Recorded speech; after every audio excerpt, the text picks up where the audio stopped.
Perezida wa Repubulika y'u Rwanda Paul Kagame yatashye ibikorwa remezo birimo ivuriro, amazi meza n'ikibuga cy'umupira kiriho amatara byubatswe n'abafatanyabikorwa barimo Coca-Cola n'abandi. Ibi bikorwa bikaba byubatswe mu kagari ka Ruhunda i Rwamagana ho mu Burasirazuba. Nyuma yo gutaha ibikorwa kuri uyu wa mbere tariki 13 Kamena, umukuru w'igihugu yaganiriye n'abaturage abasaba kubungabunga ibyabagejejweho mu rwego rwo kubibyaza umusaruro mu gihe kirambye, bityo bikabagira akamaro ubwabo bikakagira n'igihugu muri rusange. Usibye ibindi bikorwa remezo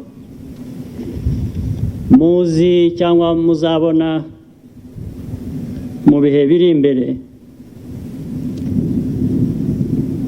kugira ngo ibi byose bafashe kugera ku ntego yacu y'amajyambere,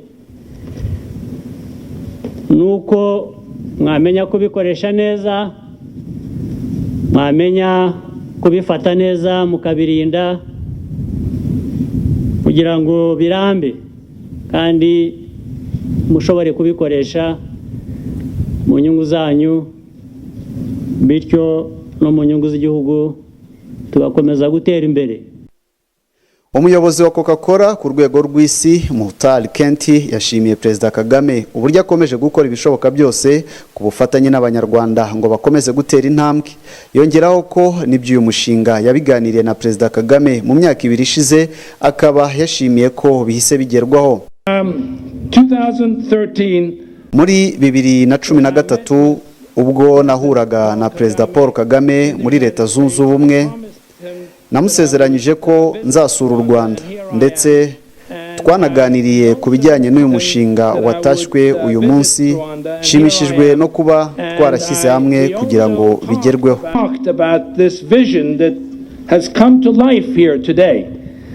Clouds TV nyuma y'iki gikorwa yegereye abaturage batandukanye bayitangariza uko bakiriye itahwa ry'ibikorwa remezo begerejwe, maze bose bahuriza ku gushimira umukuru w'igihugu ku byiza akomeje kugeza ku banyarwanda. Nshimishijwe n'ibintu byinshi nabonye, twabonye umujyi, kandi ikindi twashimishijwe nuko bino bitaro by'Iruhunda byabonye ibikoresho. Abantu benshi bajyaga bagera i Rwamagana cyangwa se ni Kigali bigoye, ariko noneho ntago bikigoye kuko abantu bazajya babafasha cyane.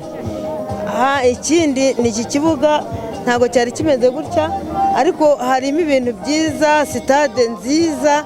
Ni ukuvuga ngo igihugu cyacu cyabaye cyiza cyane, kandi igihugu cyacu kiri gutera imbere cyane kubera ibikorwa tubonye by'ijya iterambere tugejeho.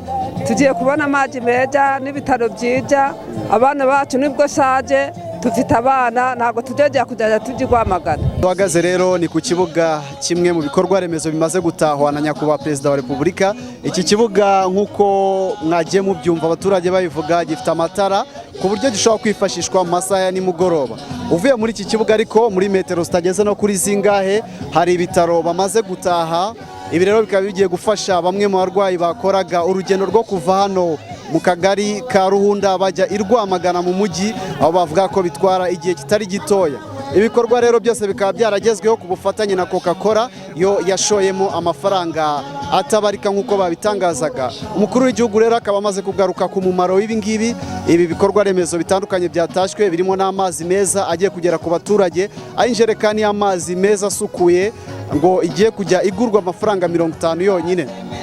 Umukuru w'igihugu rero yabasabye kubibungabunga no kubyifashisha muri rwa rugamba rwo kugera ku majyambere u Rwanda rwifuza kuba rugezeho mu gihe cya vuba. Rutikanga Paul, Iruhunda ku bwa Clouds TV.